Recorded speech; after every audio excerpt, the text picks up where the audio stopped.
This is the first chapter of India's Ancient Past book by R.S. Sharma. The significance of ancient Indian history. The study of ancient Indian history is important for several reasons. It tells us how, when, and where people developed their earliest cultures in India, how they began undertaking agriculture and stock raising, which made life secure and settled. It shows how the ancient Indians discovered and utilized natural resources and how they created the means for their livelihood. We get an idea how of how the ancient inhabitants made arrangements for food, shelter, and transport. Learn how they took up farming, spinning, weaving, metalworking, and the like, how they cleared forests, founded villages, cities, and eventually large kingdoms. People are not considered civilized unless they know how to write. The different forms of writing prevalent in India today are all derived from the ancient scripts. This is also true of the languages that we speak today. The languages we use have root in ancient times and have developed through the ages. Unity in diversity. Ancient Indian history is interesting because many races and tribes intermingled in early India. The pre-Aryans, the Indo-Aryans, the Greeks, the Scythians, the Hunas, the Scythians, the Hunas, the Turks, and other made India their home. Each ethnic group contributed its mite to the evolution of the Indian social system, art and architecture, language and literature. All these peoples are their cultural traits commingled so inextricable that currently they can be clearly identified in their original form. A remarkable feature of ancient Indian culture has been coming commingling of cultural elements from the north and south and from the east and west. The Aryan elements are equated with Vedic and Puranic culture of the north and pre-Aryans with the Dravidian Tamil culture of the south. However, many Munda, Dravidian, and other non-Sanskritic terms occur in the Vedic text ascribed to 1500 to 500 BC. They indicate ideas, institutions, produce settlement associated with peninsular and non-Vedic India. Similarly, many Pali and Sanskrit terms signifying ideas and institutions developed in Gangetic plains appear in the earliest Tamil text called the Sangam literature, which is roughly used for the period 300 BC to 600 AD. The eastern region inhabited by the pre-Aryan tribals made its own contribution. The people of this area spoke the Munda Kolarian language. Several terms that signify the use of cotton, navigation, digging, stick, etc. in the Indo-Aryan languages have been traced to the Munda language by linguists. Although there are many Munda pockets in Chotanagpur Plateau, the remnants of Munda culture in the Indo-Aryan culture are fairly strong. The many Dravidian terms too are to be found in the Indo-Aryan languages. It is held that changes in the phonetic and vocabulary of the Vedic language can be explained as much on the basis of Dravidian influences as that of the Munda. Ancient India has since ancient times been a land of several religions.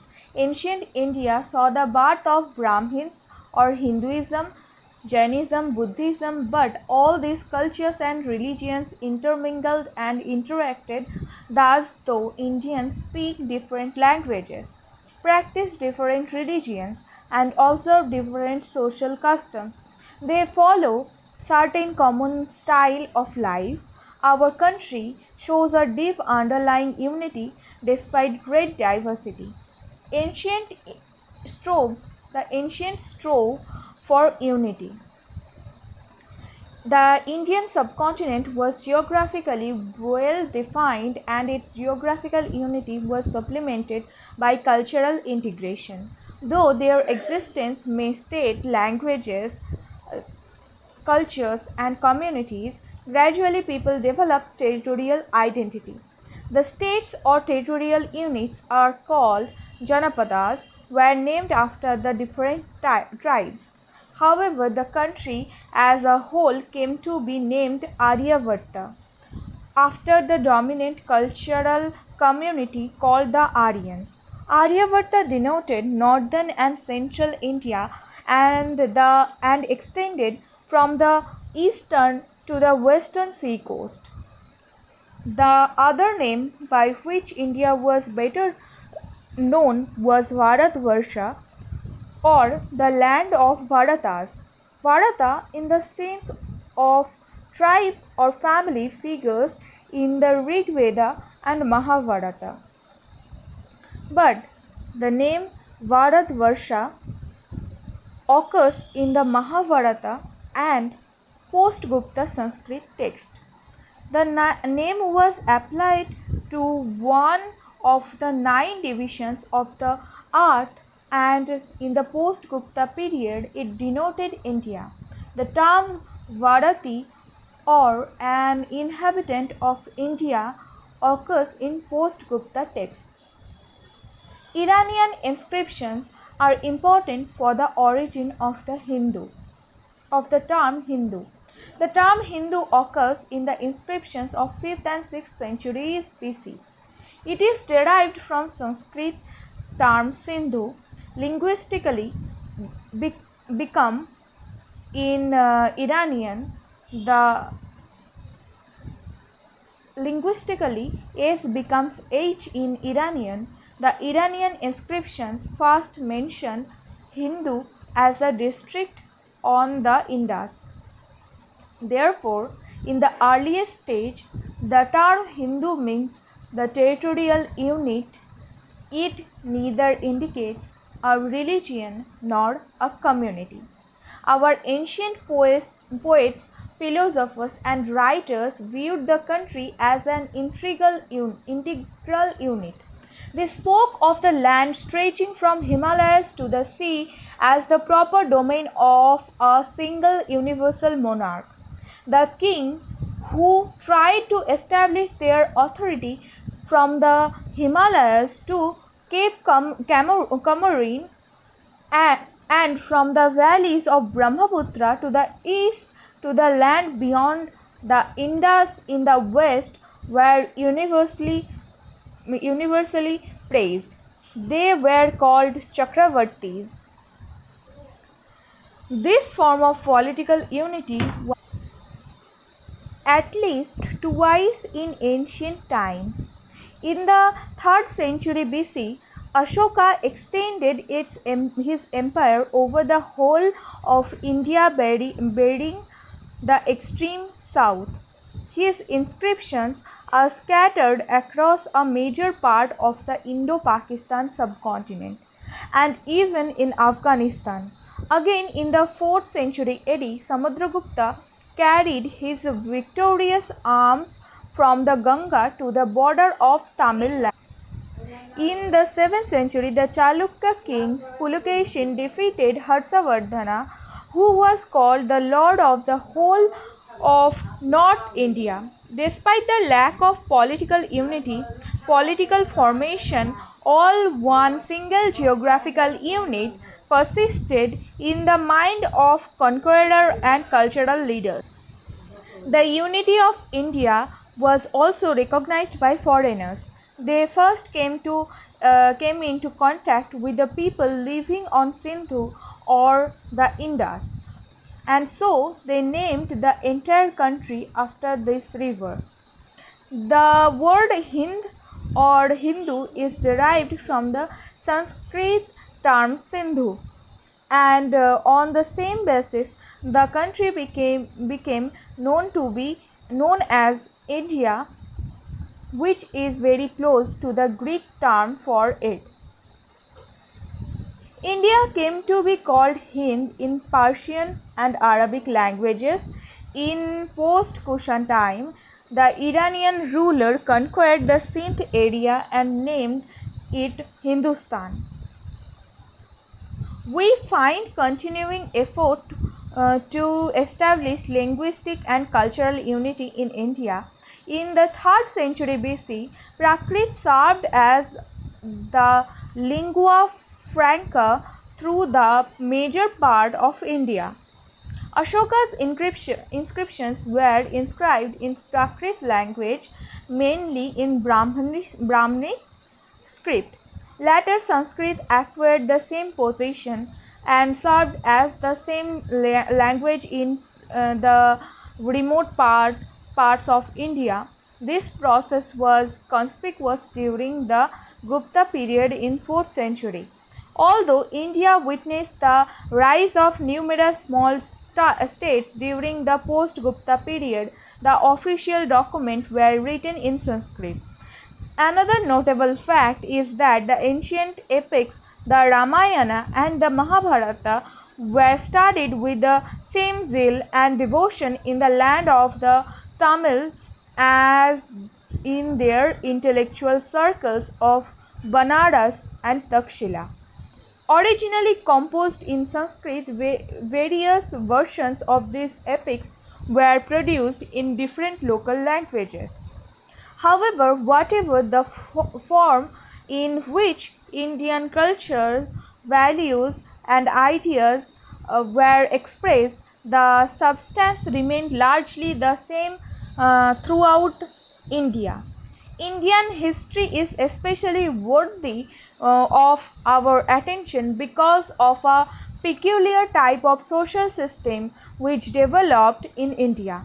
In North India, the Varna or caste system developed, which eventually spread throughout the country and influenced even the Christians and the Muslims. Even converts to Christianity and Islam continued to follow some of their old caste practices of Hinduism. The relevance of the past to the present, the study of India's past assumes special significance in the context of the problems we currently face.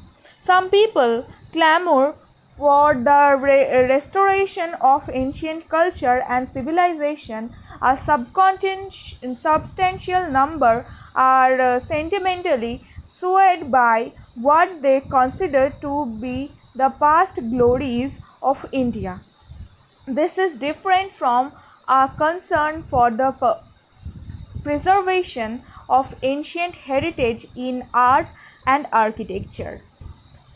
What they really want to bring back is the old pattern of society and culture. This demands a clear and correct understanding of the past. There is no doubt that Indians of old made remarkable progress in a variety of fields, but these advances alone cannot enable us to compete with the achievements of modern science and technology. We cannot ignore the fact that ancient Indian society was marked by gross social injustice. The lower orders, particularly the Sudras and untouchables, were encumbered with disabilities which are shocking to the modern mind. Similarly, law and custom discriminate against women in favor of men. The restoration of old way of life will naturally revive, strengthen all these inequities.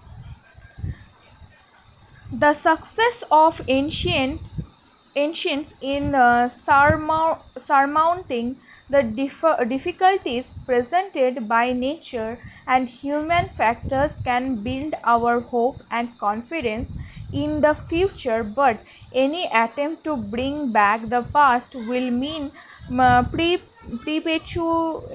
perpetuation of social inequality that afflicted India.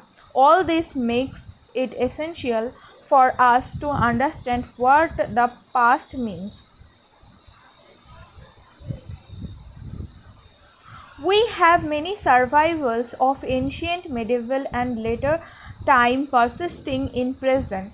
The old norms, values, and social customs and ritualistic practices are so deeply ingrained in the minds of the people that they cannot easily themselves get rid of them. Unfortunately, these survivals inhibit the development of the individual and the country, and were deliberately fostered in colonial times. India cannot develop rapidly unless such vestiges of the past are eradicated from its society. The caste system and sectarianism hindered the democratic integration and development of India. Caste barriers and prejudices do not allow even educated individuals to appreciate the dignity of manual labor and hamper our unification for a common cause. Though women have been enfranchised, their age-old social subordination prevents them from playing their due role in society, and this is true to of the lower orders of society. Studying the ancient past helps us to deeply examine the roots of these prejudices and discover the causes that sustain the caste system, subordinate women, and promote narrow religious sectarianism. The study of ancient Indian history is therefore relevant not only to those who want to understand the true nature of the past, but also to those who seek to understand the nature of the obstacles that hamper India's progress as a nation. Chronology: 1500 to 500 BC, Dravidian and non-Sanskrit terms found in Vedic text. 300 to 380 to 600 300 BC to 600 AD Sangam literature. 3 BC Prakrit as the lingua franca. AD 4 C onward Sanskrit as the state language.